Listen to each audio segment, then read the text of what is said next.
Torah 37. Vous pouvez télécharger la brochure sur le site en PDF. Torah 37, Yud Aleph, passage Yud Aleph dans la page 41, c'est la première colonne tout à fait en bas. Ou basé tiré niflaot. Et dans ça, tu verras des merveilles de la Torah. Mashematsenu sherabotenu zal, ce qu'on voit que nos chachamim, l'amdou bdikat asakin mi pasuk, ou shchattem basé. Ils ont appris dans la Gemara, dans Choulin, c'est le Talmud qui parle de tout ce qui est abattage rituel, les couteaux, etc. Alors ils ont appris de comment on fait la bdika du sakin, c'est-à-dire comment on vérifie si le couteau est bien. C'est du pasuk ushrattem basé, et vous ferez le sacrifice, l'abattage comme ça, qu'ils aient pasuk neemar beshaoul. Ce pasuk-là, d'où on apprend comment vérifier le couteau, il a été dit au sujet de Shaoul, du roi Shaoul. Après qu'ils aient jeûné ce jour-là, parce que tout le lien de la shrita, ça vient du principe du ta'anit. C'est-à-dire tout le sens profond du ta'anit, c'est de libérer l'âme qui se trouve emprisonnée dans le corps, c'est-à-dire dans tout ce qui est consommation. Alors la shrita, ça provient de ça, puisque la shrita maintenant, c'est de libérer l'âme qui se trouve dans l'animal pour qu'elle passe dans l'humain. Donc c'est ça le but de la shrita, c'est le sens de l'abattage rituel. Donc ça provient du ta'anit. La racine de ça, c'est le principe de ta'anit. C'est-à-dire quand on retient le corps, c'est-à-dire qu'on l'empêche de consommer, automatiquement ça le met en veille, comme on dit, en veilleuse, et il y a l'âme qui peut commencer à s'exprimer. Donc la shrita elle-même, elle provient de ce principe-là. Au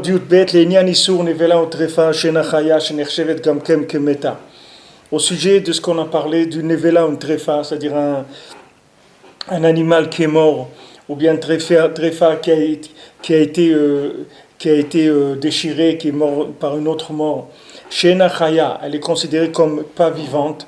Shenershevet gamken kemeta, elle est considérée comme si elle était morte. Kitikuna shrita ou leachnia prinad ruach habeimiyut, parce que tout le principe de l'abattage rituel, c'est pour repousser le souffle animal. Shu prinat sitra de gufa prinat mita, qui est le côté du corps, qui est le côté de la mort. Valken behema shemeta melea asura. Donc un animal qui est mort de lui-même, il est interdit à la consommation. Kishalta alea sitra de muta. Pourquoi? Parce que la mort qui s'est en prise d'elle, c'est-à-dire elle est morte par une attaque de la mort. C'est pas un tikkun qu'un shochet il lui a fait. C'est maintenant la mort qui l'a attaqué. Donc ça veut dire qu'elle a eu le côté de la mort qui était présent en elle. Sheaz mitgaber ruach habeimut. À ce moment-là, le souffle de l'animal, il s'augmente encore plus. Ki efshar l'Israël lechol me'abema ki malidei ashrita. Parce que le Ham Israël, il ne peut pas manger d'un animal à moins que cet animal il n'ait eu l'abattage rituel. Chez Oprinat Ta'anit, que l'abattage rituel, c'est le jeûne. Que grâce au jeûne, on va repousser le souffle de l'animal, on va repousser la mort, Prinat Gouf, le corps, et on va faire monter l'âme qui se trouvait dans un animal. Maintenant, au niveau animal, elle va devenir parlante. Mi Behema et Adam, c'est de l'animal à l'homme.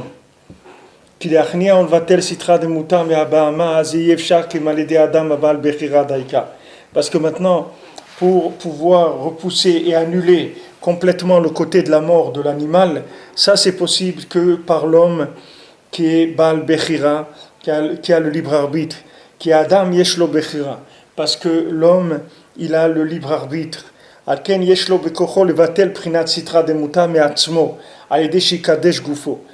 lui, il a la force d'annuler le côté de la mort de par lui-même, par le fait qu'il va sanctifier son corps. Il va repousser le corps et la matière qui sont le côté de la mort par rapport à l'âme, qui est le principe de la vie. Donc maintenant, nous on est les seules créatures qui ont le libre arbitre. D'accord? Le libre arbitre, c'est quoi? C'est que maintenant il y a en moi deux tendances. Il y a une tendance spirituelle qui vient de l'inspiration de l'âme, et il y a une tendance matérielle qui vient du corps. C'est-à-dire mon corps, il a tendance à me tirer vers certaines choses, et mon âme, elle me tire vers certaines choses. Donc, entre les deux, mon cœur balance, et des fois je vais d'un côté ou d'un autre. Mais ça veut dire que j'ai le choix et je peux décider que mon corps, maintenant, je vais le mettre en veilleuse et que mon âme, elle va dominer mon corps. Soit maintenant par des paroles de Torah, des paroles de prière, d'Aïd Bodedut, ou par le jeûne, ou par tout ce que je vais faire pour repousser mon corps, l'influence de mon corps exagérée, ça s'appelle le libre arbitre. C'est pour ça que je peux faire ça. Mais ça, Bémet, ça parle pour des gens qui ont un petit peu de spiritualité. Mais des gens qui n'ont pas de spiritualité du tout, ils n'ont pas de libre arbitre. Parce qu'ils ne peuvent pas choisir. Parce que le corps, il les a mangés complètement. Donc ils sont entièrement sous l'influence de leur corps. Ils ne peuvent pas se sauver. Ils ne peuvent pas sortir. Ils sont emprisonnés dans le corps. Et ils ne savent même pas qu'ils sont emprisonnés. Pour eux, c'est ça la vie, c'est tout. Ils n'ont pas... Comme les gens qui cachaient les rescapés de la Shoah dans leur maison, ils leur ont pas dit que c'était fini la Shoah. Comme ça, ils continuaient à travailler pour eux. Ils étaient dans la cave et ils avaient peur tout le temps. Donc ils travaillaient, ils leur faisaient, je sais pas, le ménage ou le repassage ou les travaux de la maison. Et ils étaient toujours tenus par la peur, bien que la guerre elle était déjà terminée depuis longtemps. Alors dans l'homme, c'est pareil. L'homme, s'il bascule trop du côté du corps, il n'a plus le libre arbitre après. Après, il est manipulé entièrement par son corps. C'est très difficile qu'il sorte. Il lui faut un volcan, il lui faut pour qu'il puisse bouger. C'est comme la sortie d'Égypte. C'est-à-dire, pourquoi la sortie d'Égypte, il fallait vite sortir? Parce qu'on est arrivé à la limite qu'on n'aurait plus le libre arbitre. C'est-à-dire, on n'aurait plus pu sortir, Birlal, parce qu'on aurait été complètement avalé par la clipa, elle nous aurait complètement avalé. Et après, tout ce qu'on peut réfléchir et tout, c'est toujours dans le corps. C'est-à-dire, on ne sait plus qu'il y a une âme. On ne sait pas qu'il y a quelque chose de spirituel. On croit qu'il n'y a que de la matière dans le monde. C'est tout. On n'arrive pas à imaginer qu'il y a du spirituel. Donc, celui qui a le libre arbitre, c'est que quelqu'un qui connaît les deux. C'est-à-dire, lui, il a le libre arbitre parce qu'il peut choisir. Mais quelqu'un qui est trop dans le corps, il n'a plus de libre arbitre. C'est-à-dire, il ne peut que subir sa vie, c'est tout. Il peut pas, jusqu'à que si Menachamaïm on a pitié de lui, on va lui envoyer une bombe, un truc qui va le complètement déstabiliser. Et à ce moment-là, l'âme, elle pourra un petit peu s'exprimer. Valken ha-Torah ve'ha-mitzvot kurim chaim. C'est pour ça que la Torah et les mitzvot, ça s'appelle la vie. Comme comme c'est écrit, tu vivras dedans, dans les mitzvot. Kihu chayecha, parce que la Torah, c'est ta vie. C'est pour ça que les tzadikim, même quand ils sont morts, ils s'appellent vivants. Parce que les tzadikim, ils ont annulé de eux le côté de la mort. Mais l'animal, il n'a pas le choix. C'est-à-dire le tzadik, lui, il a repoussé son corps. Même que vous le voyez qu'il est dans un corps, mais il utilise le corps vraiment comme juste un véhicule de son âme, c'est tout. Mais le corps, il n'a aucune influence sur lui. C'est-à-dire, c'est mamash comme une charrette, c'est tout, qu'il monte dedans et il fait ce qu'il a à faire. Mais la charrette, c'est pas elle qui va l'influencer. Donc le corps, le tzaddik, lui, il a complètement dominé son corps. Ça, c'est le sens du tzaddik. Maintenant, un animal, il n'a pas le libre arbitre. Maintenant, comment on va la réparer pour enlever d'elle le côté de la mort et qu'elle devienne mangeable par le Ham Israël, ou à l'idée Adam à Baal Bechira Daïka. C'est par l'homme qui soit lui-même un Baal Bechira. Donc maintenant, ça influence aussi, d'après ce qu'il dit ici, la consommation de la viande. C'est-à-dire que c'est écrit par exemple c'est écrit dans Shulchan Aruch, Kana Ma'aretz, quelqu'un qui est un ignorant de la Torah, il n'a pas le droit de manger de la viande. Pourquoi il n'a pas le droit? Parce qu'à cause de ce qu'on dit ici. Parce que quelqu'un qui est un ignorant de la Torah, il n'a pas de libre arbitre. Maintenant, comment il va faire sortir cette âme-là de l'animal? Il ne peut pas. Parce que son âme à lui, il ne l'a pas sortie de l'animal. Comment il va sortir celle de quelqu'un d'autre? Il ne peut pas. C'est pas quelque chose que... Donc la halakha, elle dit que quelqu'un qui ne connaît pas la Torah, il vaut mieux qu'il s'abstienne de manger de la viande. Mais s'il ne connaît pas la Torah, il ne sait pas qu'il ne peut pas manger de la viande. C'est vrai, s'il ne connaît pas la Torah, il ne sait pas. Mais on parle maintenant de quelqu'un qui commence, il veut, c'est-à-dire il vient, il dit voilà, et je voudrais faire tchouva, tout ça, qu'est-ce que maintenant j'ai le droit de manger? Alors il faut le conseiller de la volaille pendant quelques années. Une fois qu'il sera plus dans le libre arbitre, C'est fini. après il pourra, Bezrat Hashem. Veze prinat arba parashiot shekorim ba'adar. Et c'est ça, c'est les 4 parachiotes qu'on lit dans le mois de Hadar. Samour le Purim ou le Pessah. Proche de Purim et de Pessah. Qui Purim ou Pessah em klal kol hageulot. Parce que Purim et Pessah, ça inclut toutes les délivrances. Qui Pessah ou Zecher l'Etziat Mitzrayim shekolel kol hagaluyot. Parce que Pessah, c'est mentionner la sortie d'Égypte qui inclut tous les exils. Qui kol hagaluyot mechunim beshem Mitzrayim. Parce que tous les exils, ils s'appellent l'Égypte. Comme on a parlé ailleurs. Venes shel Purim gadol ot yoter. Maintenant, le miracle de Purim, il est encore plus grand que la sortie d'Égypte. Qui hu mapelet Haman Amalek shu reshit goim. Parce que lui, on a fait tomber Haman Amalek qui est reshit goim. C'est-à-dire que maintenant, lui, Amalek, c'est l'âme du mal. C'est lui qui alimente le mal. C'est-à-dire, lui, c'est la racine du mal dans le monde. Kayadoua, comme c'est connu. Veikar chnaat Mitzrayim ve'Amalek shem klal asitra chara hu leachnia ulvatel zuamat anachash anechaz baguf bechinat behema. Maintenant, le Ikar de repousser l'Égypte et de repousser Amalek, qui sont tout le côté négatif, c'est de repousser le poison du serpent qui a été pris, qui s'est accroché au corps, prinat behema, c'est-à-dire le côté animal. Chez Misham achizat asitrachara avec klipot, que de là-bas il y a l'emprise du côté négatif et des klipot. Chez prinat Amalek ou Mitzrayim, qui sont Amalek et l'Égypte.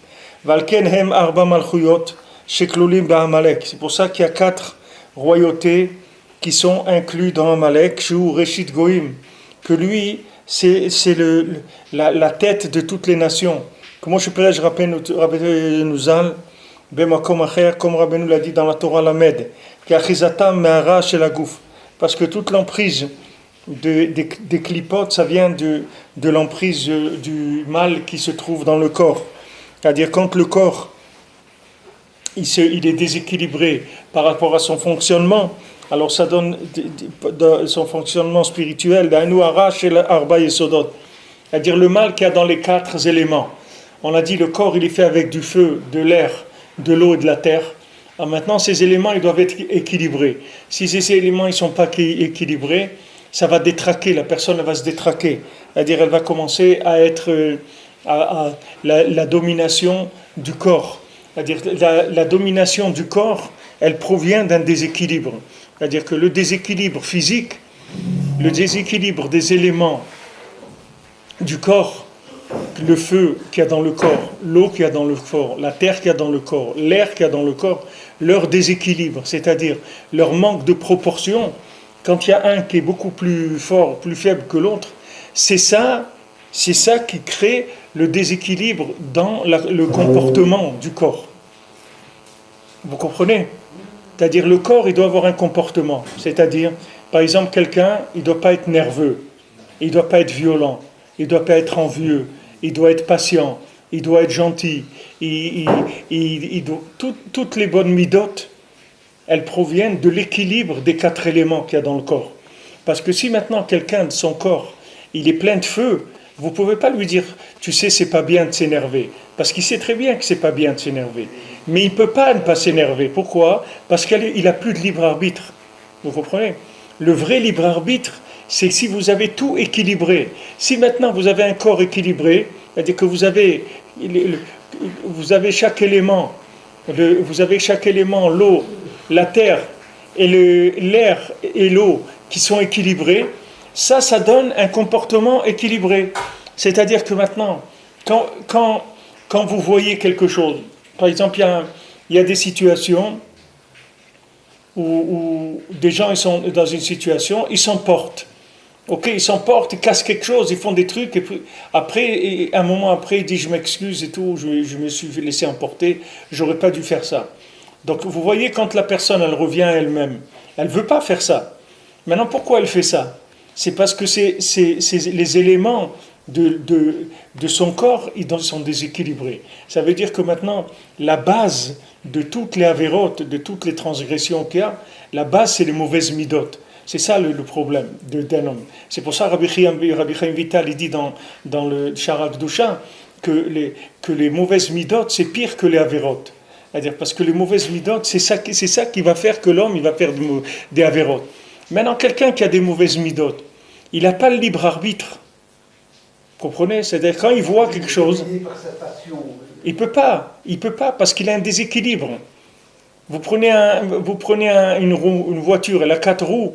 Maintenant, si elle a une roue qui est déséquilibrée, alors elle a tendance à aller à droite, c'est tout. Vous pouvez rien faire, c'est comme ça. Même si vous voulez conduire comme il faut et tout, mais peut pas, il y a une roue qui s'en va. Maintenant, dans le Ben Adam, s'il a trop de feu, s'il a trop d'eau, s'il a trop d'air, s'il a trop de terre, il a tendance à aller vers cette chose-là. Et cette tendance-là, elle est déjà hors libre arbitre, c'est-à-dire qu'il n'a plus le libre arbitre. Lui, il est déjà un élève de Amalek, c'est-à-dire Amalek, il travaille sur lui déjà. Amalek, il l'utilise déjà. Il n'a pas besoin de lui parler ni de le tenter parce qu'il est déjà un employé de Amalek. Pourquoi? Parce qu'il est déséquilibré.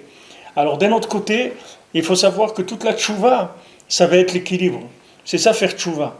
Faire tchouva, ça veut dire je reviens à l'équilibre. C'est ça revenir vers Hachem.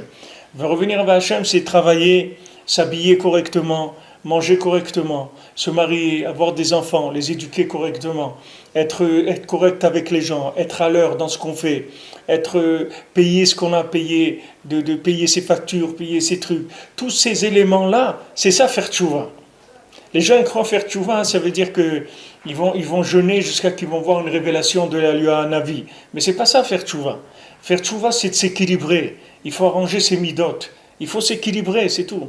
Maintenant, là, l'équilibre, c'est la soumission. C'est-à-dire, si on veut s'équilibrer, il faut se soumettre. La soumission, c'est l'équilibre de toutes les midotes. Si quelqu'un il apprend à se soumettre, il va régler tous ses problèmes de midotes. Parce que quelqu'un qui est soumis, même si ses nerfs, maintenant, ils montent, il va s'arrêter tout de suite. Pourquoi? Parce qu'il a pris l'habitude de se soumettre. C'est-à-dire, la soumission, c'est la clé d'accès à toute la Kedusha. Si quelqu'un il apprend à se soumettre, alors il va arriver à arranger toutes ses midotes. Et même s'il ne les arrange pas, mais ces midotes, elles ne vont pas l'amener à perdre son libre arbitre complètement. Tandis que si quelqu'un, un mamash, il a des mauvaises midotes, il faut savoir qu'il n'a pas de libre arbitre. Il est pris par ces choses-là. C'est ce qu'il dit ici. Alors maintenant, il dit que toute la chisa de Haman Amalek, elle vient du mal qu'il y a dans le corps, c'est-à-dire elle vient de l'emprise sur les Arba Yesodot. C'est-à-dire que maintenant, quand quelqu'un il a hérité des choses de ses parents, chacun il a hérité des choses de ses parents. Quelqu'un qui a eu un père, par exemple, qui était très coléreux, violent et tout. Alors, qu'est-ce qu'il va faire? Il est né comme ça, c'est-à-dire il est né déséquilibré. C'est quelqu'un qui n'a pas de libre arbitre. Il n'a pas de libre arbitre. Quand il y a quelque chose qui vient, il s'emporte. Il peut pas s'arrêter. C'est-à-dire, vous lui dites, mais pourquoi tu t'énerves? Mais il ne faut pas lui dire pourquoi il s'énerve, le pauvre. Il a un problème. C'est comme si quelqu'un il a une jambe paralysée. Qu'est-ce que tu lui dis? Pourquoi tu ne peux pas marcher? Il a une jambe paralysée. De quoi tu lui parles? Alors maintenant, tous les gens qui veulent faire tchouva, et les gens ils arrivent, en général, tous les gens qui arrivent de là où ils arrivent, qu'est-ce qu'ils ont? Pour la plupart, ils ont des midotes catastrophiques, c'est-à-dire ils ont des comportements catastrophiques, ils ont des problèmes de comportement, c'est-à-dire ils ont trop d'eau, trop de terre, ou trop d'air, ou trop de feu en eux. Ils sont déjà très, au départ, ils n'ont pas tellement le libre arbitre. Maintenant, la tchouva, c'est l'équilibre. C'est ça faire tchouva. Faire tchouva, ça veut dire s'équilibrer. C'est ça faire tchouva.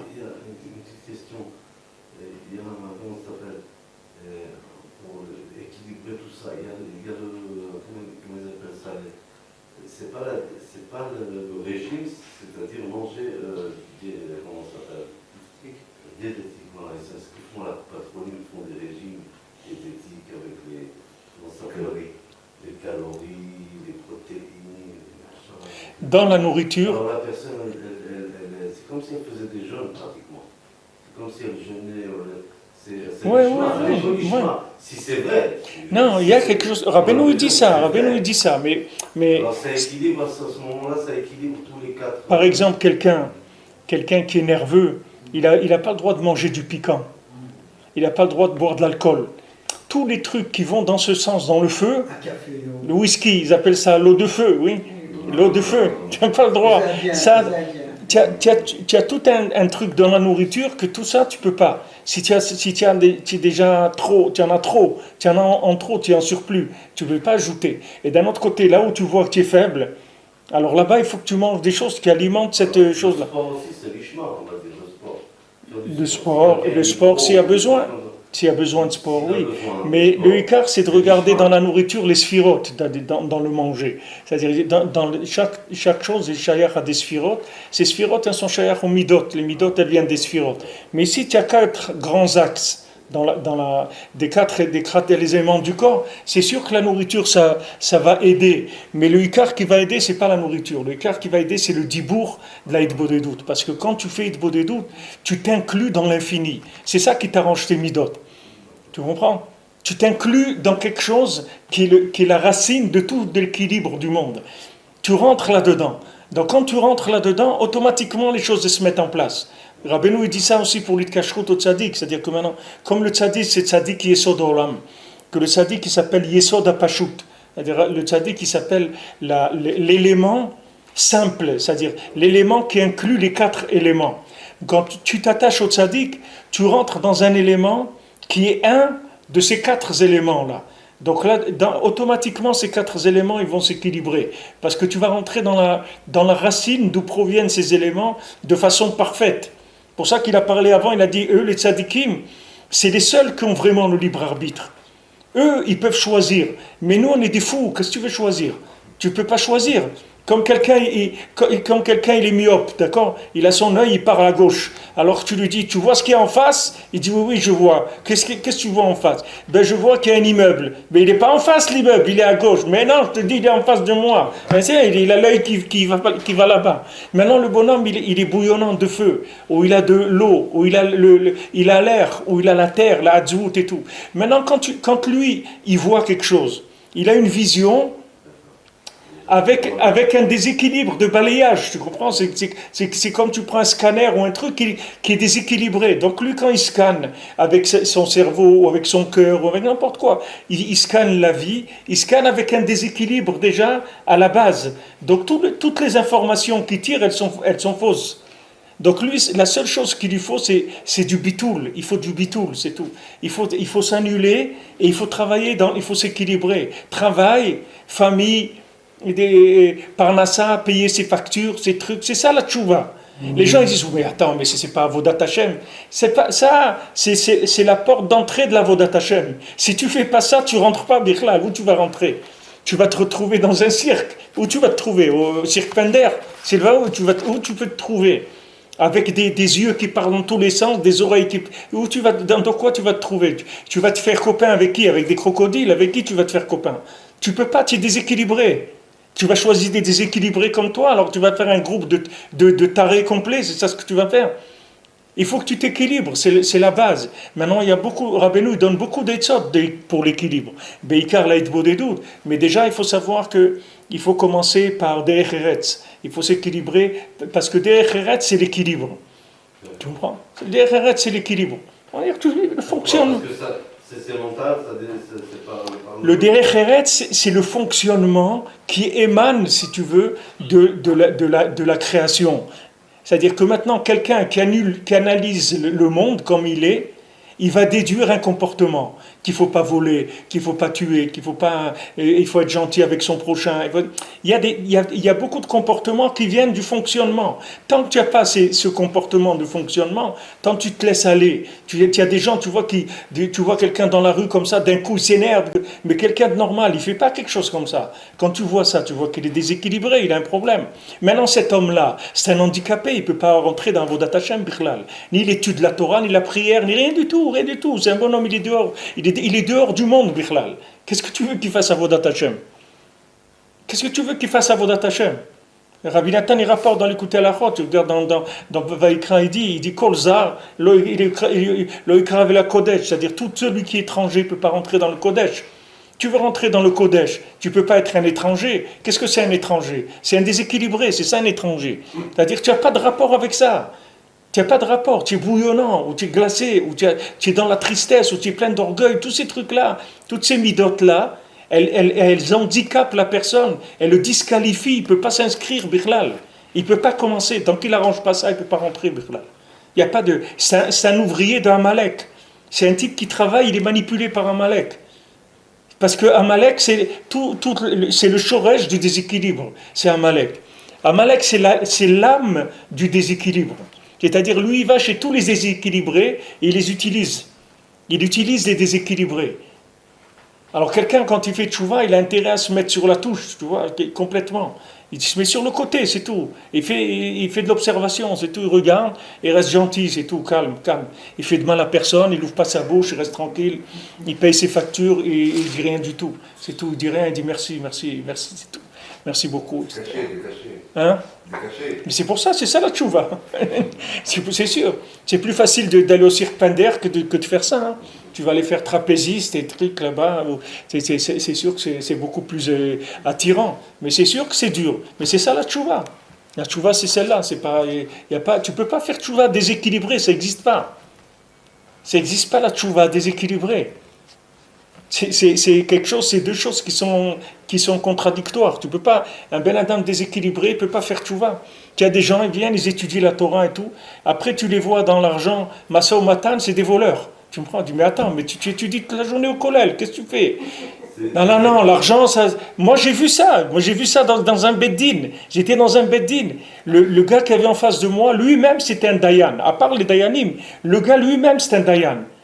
Je dis, mais attends, mais tu es en train de mentir là. Il dit, non, ici c'est l'argent, mon ami. Je dis, que ça veut dire que c'est l'argent? J'ai dit, ça dit, il y a Hachem, et au-dessus, il y a l'argent. Là, non, l'argent, parce que les gens, ils sont des écrits, c'est des malades, il est malade. Pourtant, le bonhomme, non seulement c'est un dayan, mais il a un kollel, il est roche kollel de dayanout, d'un kollel de dayanout. C'est-à-dire, il enseigne comment devenir dayan. Et le bonhomme, c'est un voleur, c'est un menteur. Devant des dayanim, je lui dis, regarde, maman, c'est choquant, je lui dis, regarde, ce que tu veux, ce qui va se passer. Mais un jour, on va mourir, oui, on va monter en haut. Toi, tu sais très bien ce qu'on sait tous les deux. T'as pas peur? Après, quand on est sorti, il m'a dit, mon ami, c'est l'argent, tu peux plus... Tu comprends pas, mais les massés, il n'y a rien à comprendre, c'est un déséquilibre, c'est tout. Le bonhomme, il est déséquilibré. Il a un truc, quand il regarde, il a un truc, c'est comme si quelqu'un dans ses yeux, il a un truc, un objectif de 300 mm, ça grossit 6 fois. C'est-à-dire que quand il passe devant quelque chose les nerfs, ça grossit. C'est-à-dire un truc bénin, ça peut le rendre fou. C'est-à-dire un enfant fait tomber une fourchette par terre, il peut éclater le bonhomme. Il dit, mais attends, mais qu'est-ce qu'il y a? Mais attends, mais qu'est-ce qu'il y a? Il a fait tomber une fourchette par terre, qu'est-ce qu'il y a? Il éclate. Pourquoi? Parce qu'il a une vue grossie et énorme dans ce domaine-là, parce qu'il est déséquilibré, c'est tout. Dans les nerfs, il est déséquilibré. Alors là-bas, tu le chatouilles un tout petit peu, il éclate. Et ça, dans tous les domaines. Dans l'eau, c'est pareil. C'est des tavotes, c'est pareil. Le bonhomme, il passe devant un magasin. Et rien qu'il sent de l'odeur de la pizza, il commence à lui sortir de la salive dans la bouche. Qu'est-ce que tu veux qu'il fasse? C'est pas de sa faute. C'est des déséquilibres. C'est pas lui qui a fait ça. Il est né avec ça. C'est pas lui qui a fait ça. Il est né avec son... Maintenant, lui, par contre, son tikkun, c'est d'équilibrer. C'est ça la réparation. La réparation, c'est d'équilibrer. C'est ça la tchouva. La tchouva, c'est entrer. Et si tu vois les balais tchouva, le problème de la plupart d'entre eux, c'est que ce qui est très dur à gérer, c'est que comme quand on sort d'Égypte, pour nous faire sortir, Hachem, il nous donne une très grande lumière. Alors tu crois que c'est comme quelqu'un, on te fait un prêt, tu vois. Maintenant, on voit quelqu'un, le pauvre, il a des problèmes, c'est un clochard et tout, on dit on ne va pas le laisser comme ça. Il dit viens, on va te prêter de l'argent pour que tu te retapes, etc. Combien on va te prêter? Bon, on va être large avec toi, viens, on va te prêter 2 millions de shekels. Ça va 2 millions de shekels. Waouh, c'est super et tout avec ça. Alors qu'est-ce qu'il fait? Il va, il s'achète une Mercedes, un truc et tout. Et il commence, tac, tac, tac, tac. Et tu le trouves 2, 3 ans après, il est par terre, il a tout vendu, il n'a plus rien. Tu dis, mais qu'est-ce qui s'est passé? Eh ben, je sais pas, des trucs, je sais pas ce qu'il y a eu, voilà, tout est parti en cacahuètes et tout, ça là là, c'était... Mais attends, mais qu'est-ce que tu as fait avec l'argent? Ah ben, qu'est-ce que tu veux que je fasse? J'ai fait ce qu'il y avait à faire, non? Qu'est-ce que veut dire qu'est-ce qu'il y avait à faire? Cette lumière qu'on t'a donnée pour sortir d'Égypte, c'est pas pour la consommer, c'est pour construire. C'est pas pour consommer, c'est pour que tu construises. C'est pour ça qu'on t'a donné cette lumière. Alors les gens, ils ont cru que cette lumière, c'est pour consommer. Alors qu'est-ce qu'il fait? Il fait le malin avec cette lumière. Et après, après il vient demander un autre prêt. Il n'y a pas d'autre prêt, c'est terminé. Maintenant, il faut que tu travailles, c'est tout. Et maintenant, comment tu veux commencer à travailler quand tu n'as plus rien? C'est très difficile. Tu comprends?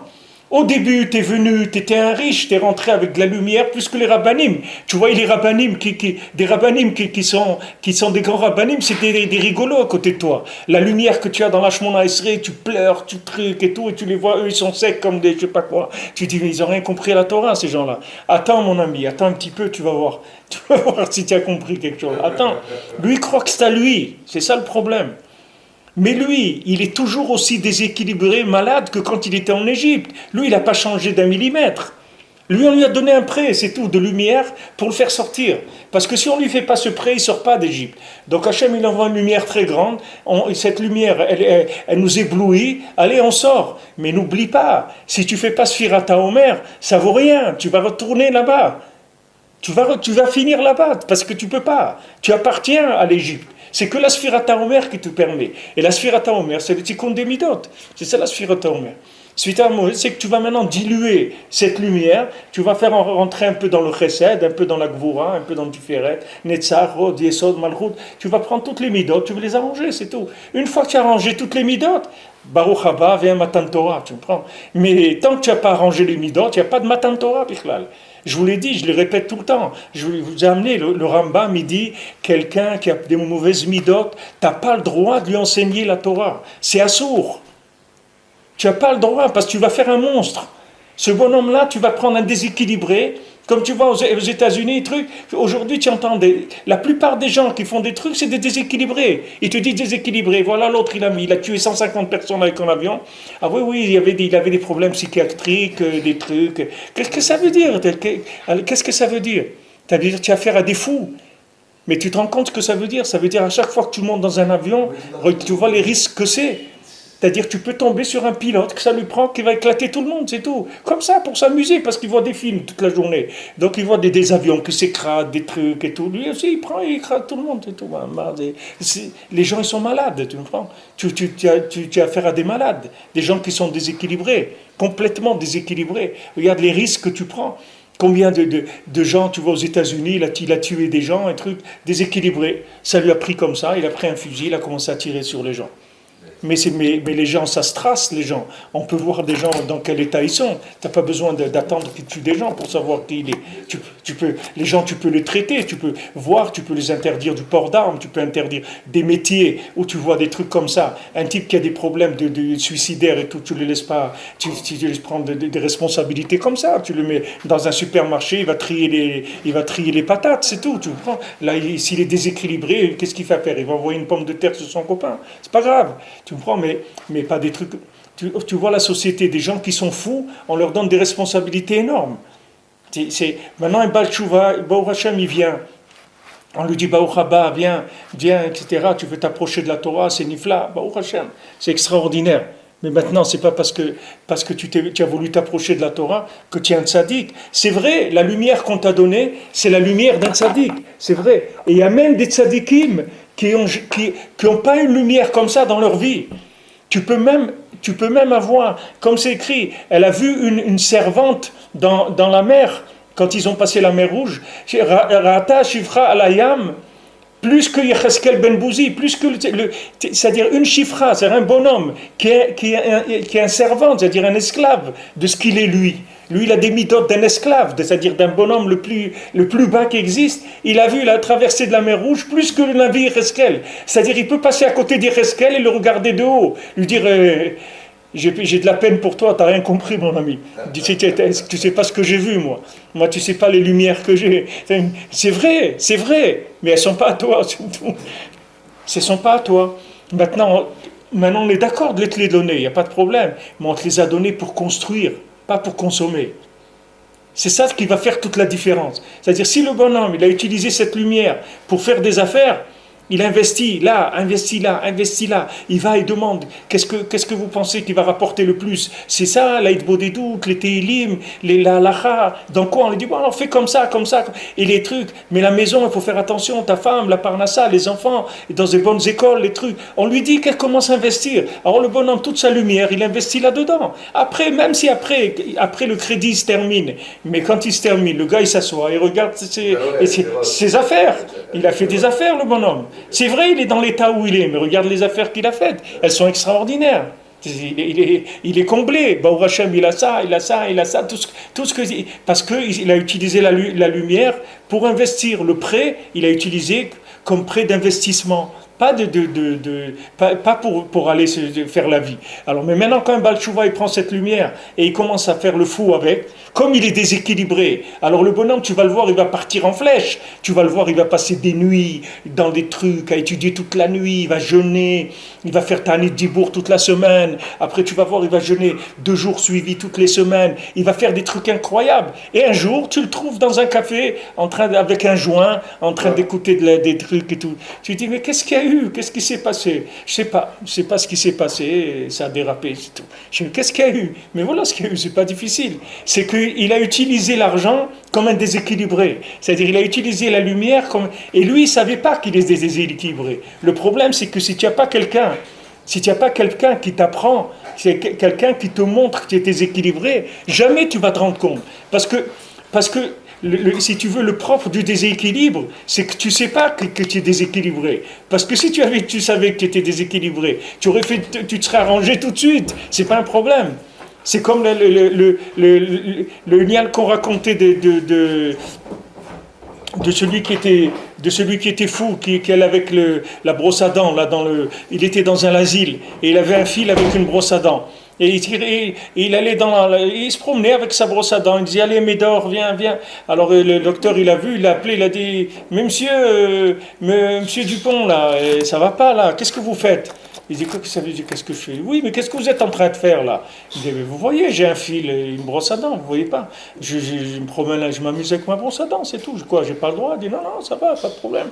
Alors après, quand le docteur il part, le fou il dit à la brosse à dents, il dit, on l'a bien eu, hein, Médor. C'est-à-dire que tu vois, pourquoi? Parce que le bonhomme il est dedans, tu comprends? Le bonhomme, tout son problème, c'est que sa vision, elle est déséquilibrée. Donc quand sa vision elle est déséquilibrée, il ne peut pas voir clair. Donc il a besoin de quelqu'un qui voit. Pourquoi les tzadikim s'appellent Ene Haeda? Ils s'appellent les yeux de l'assemblée, les tzadikim. Parce qu'eux, ils voient pour l'assemblée. C'est-à-dire, si tu n'as pas un tzadik qui voit pour toi et qui te dit, voilà mon ami, fais comme ça. Et toi, Béhémet, tu ne comprends pas. Parce que toi, la dernière chose au monde que tu peux imaginer, c'est que tu es un fou. Parce que normalement, un fou, on ne lui donne pas un prêt comme ça. Tu comprends? Un fou, on ne lui donne pas... Toi, on t'a donné une lumière. Cette lumière, tous les jours, tu as la preuve que tu as plus de lumière qu'un religieux qui est né religieux, que ses grands-pères, il était grand arabe et tout. Tu vois que tu as plus de lumière que lui. Donc si tu as plus de lumière que lui, tu fais une petite déduction. Si j'ai plus de lumière que lui, ça veut dire que je suis mieux que lui. Eh bien là, tu t'es trompé. Tu as plus de lumière que lui parce que tu es pire que lui. C'est pas parce que tu es mieux que lui. Parce que si tu étais mieux que lui, tu n'aurais pas besoin de lumière du tout. Tu serais en train de travailler, c'est tout. Tu sais, un travailleur, tu fais tes 3-8 et tu la ramènes pas du tout. D'accord, donc il n'a pas de récipient comme tu dis. Il n'a pas de récipient, il est déséquilibré. Mais il ne sait pas. Le problème, c'est qu'il ne le sait pas. Le problème, s'il le savait, il aurait été chercher un refoua, mais il ne le sait pas. Il aurait été chercher une réparation, un médicament, il ne sait pas. Il ne se rend pas compte parce que sa vue elle-même, elle le trompe. Donc lui croit qu'il voit les choses comme il faut les voir, mais il se trompe. Si tu n'as pas un tzaddik qui te dit, regarde mon ami, c'est très bien la lumière que tu as, mais investis-la parce que tu vas la perdre. Tu sais combien de gens ils ont fait leur aliyah en Eretz avec de l'argent? Ils ont perdu tout leur argent. Alors qu'on leur a conseillé que quand vous venez, achetez une maison tout de suite. N'importe où en Eretz, achetez une maison. Non, mais ça va, même si tu as beaucoup, achète une maison tout de suite et cette maison, tu la touches pas. Tu la mets pas en garantie, tu n'as rien du tout. Tu l'achètes, tu la touches pas. Et tu verras que si un jour tu perds tout ton argent, tu auras un toit sur la tête. Tu seras tranquille, tu pourras vivre. Mais il y a des gens, ils sont venus avec beaucoup d'argent, ils sont à la rue. Ils n'ont plus rien, parce qu'ils ont pas, ils ont cru qu'ils sont arrivés ici, mais ça c'est une terre ici au Chelet Yoshvea. C'est une terre qui mange ses habitants. La terre, elle te transforme ici. Tu ne crois pas que tu vas rester comme tu étais. La terre, elle va t'obliger à changer. C'est une autre vie complètement. C'est-à-dire quelqu'un qui vient, qui fait tchouva, ce qu'il a besoin, c'est quelqu'un qui l'oriente, qui lui dit voilà. Mais maintenant, quand on te dit va travailler 8 heures par jour, marie-toi, va acheter les couches pour le gosse, et trucs et tout, c'est sûr que c'est pas du tout planant comme truc. Toi, tu préfères étudier Kitvé Harizal, tu rentres dans une yeshiva de Mekoubalim, tu étudies le Harizal et des trucs comme ça. Ça te va. Mais de quoi? D'aller travailler 8 heures par jour, d'avoir un patron ou des trucs et tout. Ça, tu dis, mais c'est rien. Mais attends, tu verras. Parce que dans 20 ou 30 ans, tu vas perdre la lumière complètement. Et qu'est-ce qui va te rester? La construction, c'est tout. Tu vas profiter de ce que tu as construit. Tu n'auras plus de lumière du tout, mais tu auras eu des constructions. Et ces constructions, c'est elles qui te fourniront la lumière dont tu auras besoin. Tu auras construit quelque chose. Tu comprends? Tandis que ta lumière, comme on dit, tu vas flamber. Les gens te disent, celui-là, c'est un flambeur. Maintenant, dans les balais de Tchouva, la plupart, c'est des flambeurs. C'est des types, ils flambent la lumière. Ils prennent la lumière, ils disent, moi, je vais aller, moi, je vais faire des trucs. Même Rabbi Nathan, lui a dit, quand Rabbi Nathan, il a entendu l'Aïd Bodédout, il a dit, je vais aller dans le monde, je vais les réveiller, je vais leur dire, bande de fous, qu'est-ce que vous faites et tout, il y a l'Aïd Bodédout et tout. Rabbi Nathan, il l'a attrapé, il lui a dit, reste tranquille. Parce que tu vas rien faire du tout. Si tu fais comme ça, tu réussiras rien. Tu vas râler, tu vas étudier la halakha, tu vas étudier la Kabbalah, et tu vas écrire le Likutei Halachot, et ce Likutei Halachot, il va illuminer le monde. Mais il a rentré et Rabbi Nathan, c'était pas un Baal Tshuva, c'était un Baal Tshuva pour Rabbeinu, mais c'était pas un Baal Tshuva, c'était un tzaddik, Rabbi Nathan. C'était un Talmid Chacham, un Gaon, un Hachir, un homme humble, Rabbi Nathan, quand il a dit à quelqu'un, tu vas aller voir Rabbi Nathan, il a dit, comment je vais le reconnaître? Il dit, tu vas le voir dans la rue comme il marche, tu vas voir que c'est un homme, tu peux lui dire, il se considère comme un morceau de boue, de rien du tout. Dès que tu vas le voir, tu vas voir un homme humble. Rabbi Nathan, il avait une humilité incroyable. Et Rabbeinu, il l'a mis en place, il lui a dit, reste tranquille, construis. C'est vrai que maintenant tu as une lumière très très forte, mais construis. Quelqu'un aussi, il est venu voir Rabbi Nathan, il lui a dit maintenant je vais étudier toute la journée, ça y est, j'ai compris, ce monde-là, il ne faut pas se perdre son temps, on va étudier, prier toute la journée, etc. Rabbi Nathan lui a dit, maintenant tu as un magasin, tu as une parnassa. Maintenant, Baruch Hashem, tu as eu un éveil. Cet éveil-là, il va passer. Et tu ne vas pas avoir ni la lumière, ni la parnassa, qu'est-ce que tu vas devenir? Alors, tu ne vas pas faire comme ça. Tu vas garder ton magasin et tu vas prendre des livres à côté de toi. Dès qu'il n'y a pas de client, tu ouvres un livre. Dès que le client, ton magasin est vide, tu prends un sefer. Comme ça, chaque fois que tu as du temps, tu ouvres un sefer. Alors Hachem, il va voir que tu veux vraiment, et tu verras, dans quelques temps, tu vas te trouver en dehors du Beth Midrash, du magasin, tu seras au Beth Midrash toute la journée. Mais tu l'auras construit, c'est pas la même chose. Et ce qui s'est passé, même pas 1 an ou 2 ans après, il s'est libéré. Mais pourquoi? Parce que Rabbi Nathan, il lui a donné le conseil de comment distiller la lumière.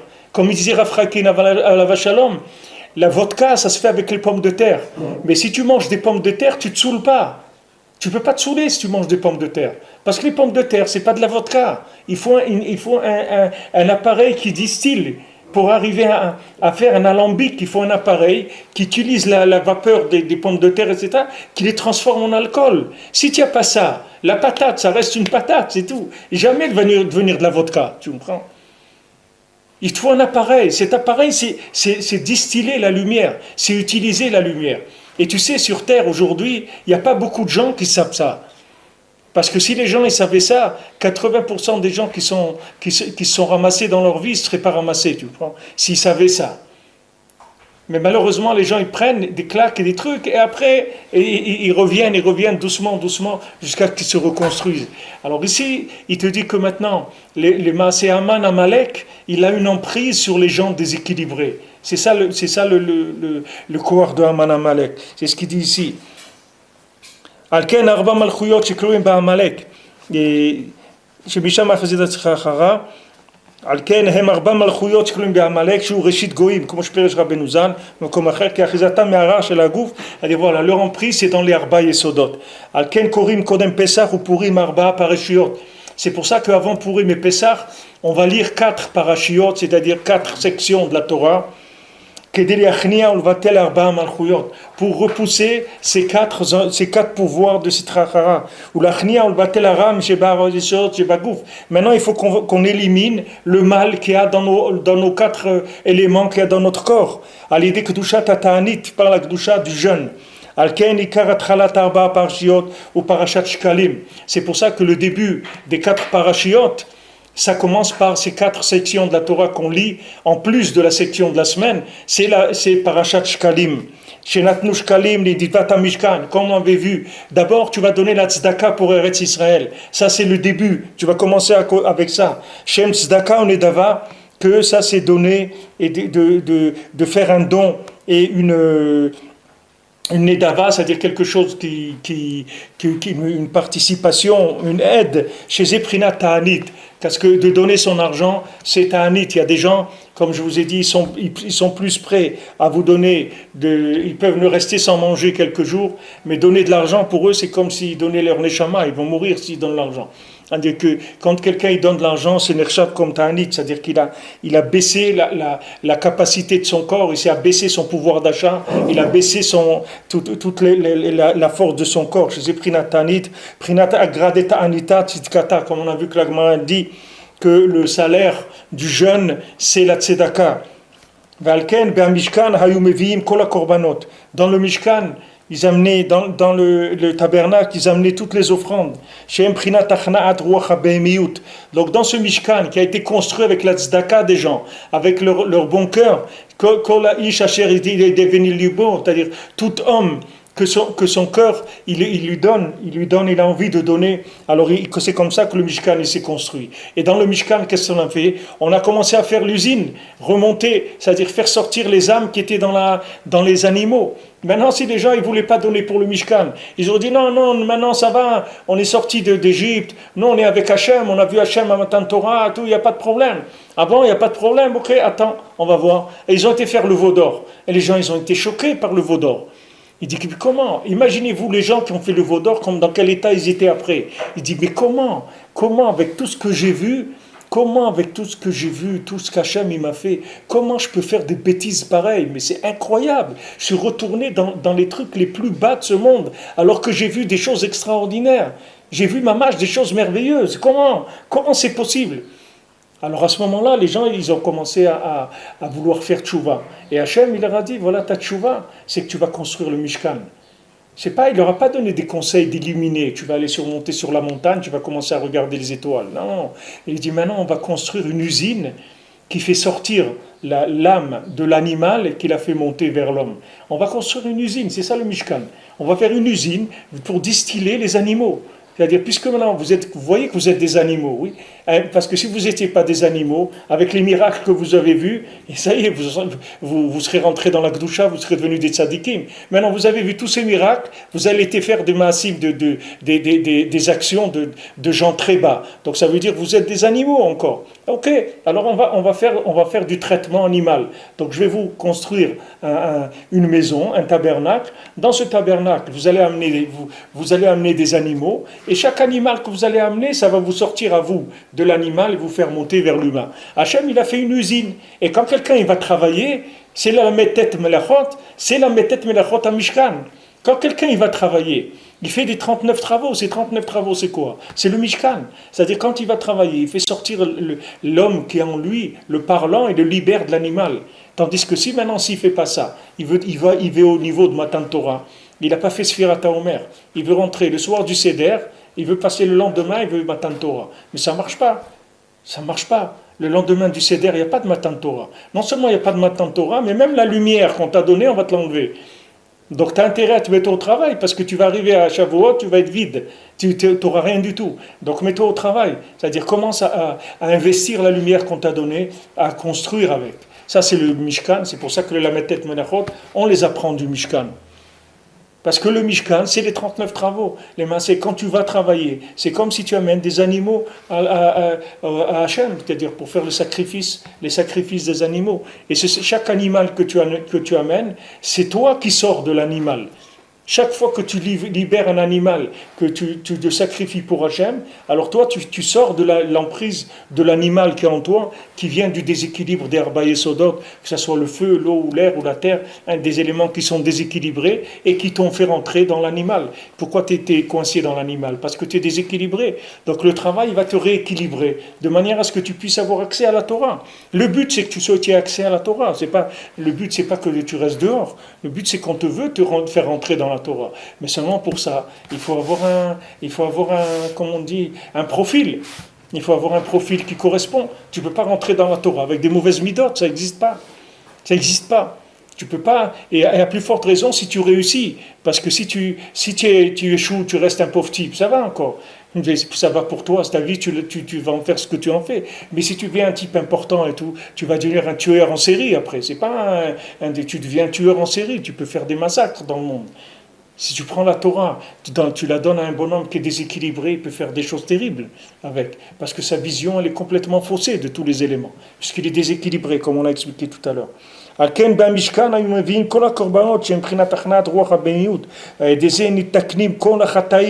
Voilà, avec ça, ça répare toutes les avérotes. Quelqu'un, il ne peut pas comprendre ça. Moi, le Rav, il me disait, Rav Levi Yitzhak, il me dit ça, mais comment tu vas comprendre ça? Qu'en allant travailler, tu répares toutes tes avérotes. Il me disait, tu sais, quand tu vas travailler, c'est plus que si tu étudies la Torah. Mais ça me rendait fou, je sortais, je ne comprenais pas. Mais comment c'est possible? Voilà, maintenant je comprends. Mais maintenant, si je ne l'avais pas écouté, je n'aurais pas été ici pour le comprendre. Maintenant, je comprends. Je comprends que quand tu vas travailler, les maasés, tu fais sortir l'animal qui est en toi. Parce que quand tu vas travailler, déjà on va te mettre, monsieur, il faut être à l'heure. Ici, on commence à 8 heures. Quand tu ne travailles pas, il n'y a pas de problème. Tu vois les gens qui sont dans le kollel, ils peuvent se lever à 9 heures, surtout maintenant, quand il n'y a pas comme ça avant Pessah. Il n'y a rien. Voilà, nous on est en train d'étudier. Qu'est-ce qu'il étudie aujourd'hui? Voilà, si vous connaissez qu'est-ce qu'il est en train d'étudier aujourd'hui? Et si tu dis, voilà, le kollel nous il marque, tu te prends pour un fou. Du coup, veille de Pessah. Mais tu es fou, tu es fou. On a besoin de la Torah. Qu'est-ce que tu dis, tu es fou? Qu'est-ce que c'est? Mais c'est parce que des gens, ils n'ont pas travaillé. Mais va voir le type à la banque, ici à côté. Il est là-bas. Ce matin, à 8h30, il était à la banque. Il n'y a pas de problème pour lui. Tu ne vas pas lui dire 3 jours, déjà une semaine, déjà depuis Rosh Chodesh Nissan, il ne travaille plus le bonhomme. Il dit, qu'est-ce que ça veut dire il ne travaille plus? Qu'est-ce que ça veut dire tu ne travailles plus? Qu'est-ce qu'il y a? Qu'est-ce qu'il y a? Pessah, va voir l'employé de la banque ici, il est aussi religieux, il fait Shabbat et tout, et il travaille tous les jours, à 8h il est à la banque, 8h30 à la banque, et il travaille jusqu'à 4h de l'après-midi, tous les jours. Et il a une famille, il a tout, et il travaille. Qu'est-ce qu'il y a? Alors toi, maintenant, parce que tu es dans la Torah, tu ne peux pas étudier 8 heures par jour pendant les 15 jours avant Pessah. Mais ça veut dire tu rigoles, tu es un rigolo, tu n'es pas sérieux. Ça veut dire que tu n'as pas pris la Torah comme quelque chose de sérieux. Si tu l'avais pris au sérieux, au moins comme un travail, tu aurais étudié tous ces jours-là. Donc tu vois bien que tu n'es même pas au niveau de considérer la Torah comme un travail. Alors que ça doit être 10 fois plus qu'un travail. C'est pas 8 heures, c'est 16 heures ou 20 heures que tu dois être dans la Torah et dans la Tfila. Tu vois comment tu n'arrives même pas à ça, donc tu vois qu'il y a un problème. Mais va comprendre ça. Quand tu es jeune, tu ne peux pas comprendre ça, parce que c'est bouillonnant, tu ne peux pas comprendre ces choses-là.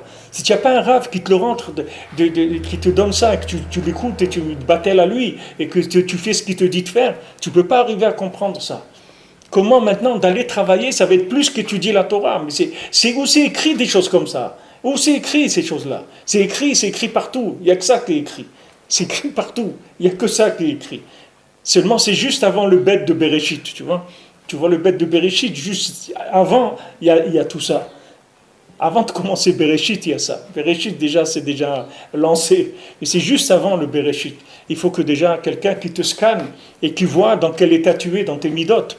Alors il te dit, mon ami, va travailler et tu vas trier l'animal qui est en toi. Tu vas t'habituer à être à l'heure, à être poli, à dire merci. Il y avait quelqu'un qui travaillait avec moi. Une fois, il y avait le gars qui payait. Alors il est venu prendre son salaire à la fin du mois. Alors le gars lui a fait le chèque et tout. Alors il lui dit, tu sais, c'est pas toi qui me paye, hein, c'est Hachem. qui me donne ma parnassa. Ne te crois pas que c'est toi qui me paye. Il dit, pas de problème, le mois prochain, tu lui diras que tu as le chèque aussi. C'est tout. Tu vois quelqu'un qui parle comme ça, tu vois que c'est un déséquilibré, que ça a besoin de dire ça. C'est lui qui te fait le chèque, ta parnassa, elle passe par lui, pourquoi tu as besoin de lui dire ça? Mais c'est le gars, il ne peut pas supporter, parce qu'il bouillonne à l'intérieur, il est déséquilibré. Alors maintenant, il vient, il dit, non, c'est pas toi qui me fais le chèque, il dit, c'est pas moi, ok. Alors tu lui diras, Hachem, il te fera le chèque le mois prochain. Ramasse tes affaires et rentre chez toi. C'est-à-dire qu'on apprend des choses. Tandis que quand vous étudiez, vous priez, vous n'allez pas apprendre ça. Vous allez croire que vous êtes très bien, pas de problème. Vous pouvez permettre l'aïmouna, manger l'aïmouna, j'ai le bitachon. Et voilà, avec des midotes comme ça, tu vas avoir de l'aïmouna, du bitachon. Avec des midotes comme ça, tu ne peux rien avoir du tout, mon ami. Rien du tout. Tu es à côté de la plaque complètement. Tu n'es pas dedans, des bichlal. ועל ידי זה שנתקנים כל החטאים שנמשכים מבחינת במיעוט, מבחינת גוף, מבחינת חושך, מבחינת מיתה. Donc tout ça, ça répare toutes les avérotes, ça répare tout le côté animal, le corps, l'obscurité, la mort, canal. כי הכל נכנע ונתבטל על ידי בחינת המשכן שבא מנדבות ישראל. Parce que tout se répare, David, tout se répare par les dons du Mishkan, qui par le Mishkan et qui provient de la tzedaka du Ham Israël, בחינת tzedaka שהתנדבו. Comme on a vu, c'est la tzedaka qu'ils avaient donnée après le Yom Kippour, comme on a vu avant. Que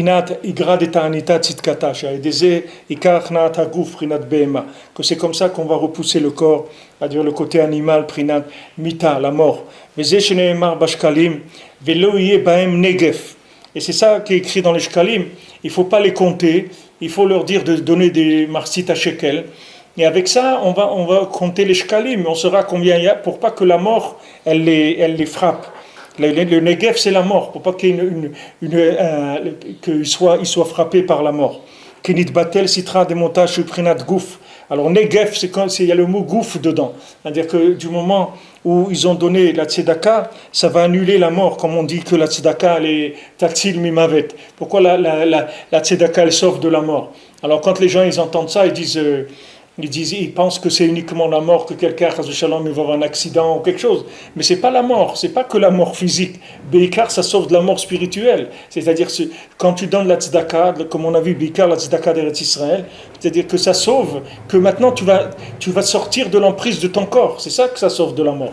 La mort, c'est le corps. Qu'est-ce qui meurt dans l'homme? C'est son corps. L'âme, elle ne meurt pas. C'est-à-dire, toi, tu dois t'investir dans l'âme, pas dans le corps. Quand tu t'investis dans le corps, ça veut dire que tu es fou. Pourquoi tu es fou? Parce que tu as été emprisonné par ton corps. Comme tu as été emprisonné par ton corps, alors ton corps, il te domine. Mais si maintenant, tu avais été donné ta place à ta neshama elle aurait utilisé ton corps pour faire ce qu'elle a à faire dans le monde. Comme un conducteur, il a sa voiture. Maintenant, ils sont en train de sortir les voitures sans conducteur de Google. Là. C'est-à-dire que tu t'assois dans la voiture et c'est tout. Tu prends un café et puis la voiture, elle t'emmène. Elle roule toute seule. Mais la plupart des gens, on vit comme ça. C'est notre corps qui nous conduit. Alors que normalement, c'est nous qui devons conduire notre corps. Maintenant, pourquoi il nous conduit? Parce qu'on lui a donné trop de force, on lui a donné trop d'énergie. On doit récupérer notre énergie. Ça s'appelle annuler la mort. Annuler la mort, ça veut dire annuler l'emprise du corps. Donc la tzedaka, elle fait sortir de l'emprise du corps et elle donne de la force à l'âme. Parce que ça annule le côté de la mort qui est le principe du corps. Voilà, Botaï. Continuons demain.